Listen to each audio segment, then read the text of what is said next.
పూరా local. Welcome to పూరా local. లక్షల కోట్లు ఖర్చు పెట్టి నిర్మించిన ప్రాజెక్టులు 3 ఏళ్లు కూడా ఉండలేకపోతున్నాయి. డిజైన్ చేసిన వరదను కూడా తట్టుకోలేకపోతున్నాయి. వరద తాకిడికి పిల్లర్లు కుంగిపోతున్న పరిస్థితుల్లో 100 ఏళ్ల చరిత్ర ఉన్న ఒక ప్రాజెక్టు మాత్రం నిటారుగా నిలబడింది. అదే తెలంగాణలో నిర్మించిన మొదటి ప్రాజెక్ట్ అయిన పోచారం ప్రాజెక్టు. ఈ ప్రాజెక్టును కామారెడ్డి జిల్లా నాగిరెడ్డిపేట మండలం పోచారంలో మంజీరా నదికి ఉపనది అయిన ఆలేరు మంచిప్ప వాగుపై నిర్మించారు.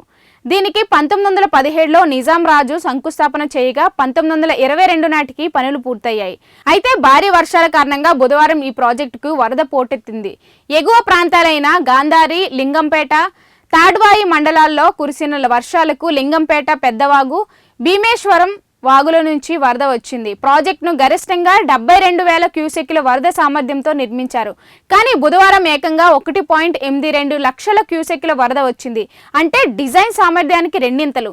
వరద ఉద్రిక్తికి ప్రాజెక్టు స్పిల్వేతో పాటు పైనుంచి కూడా వరద ప్రవహించడంతో సైడ్ వాల్ వద్ద ఒక పెద్ద గుంత ఏర్పడింది. ప్రజలు, అధికారులు భయాందోళనకు గురయ్యారు. ఎంత భారీ వరదకు తట్టుకుని ప్రాజెక్టు నిలబడటాన్ని చూసి అధికారులతో సహా అందరూ ఆశ్చర్యపోయారు.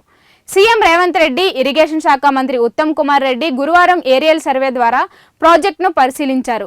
ప్రాజెక్ట్ సైడ్ వాల్ వద్ద ఏర్పడిన గుంతను అధికారులు జేసీబీల సహాయంతో పూడ్చివేశారు.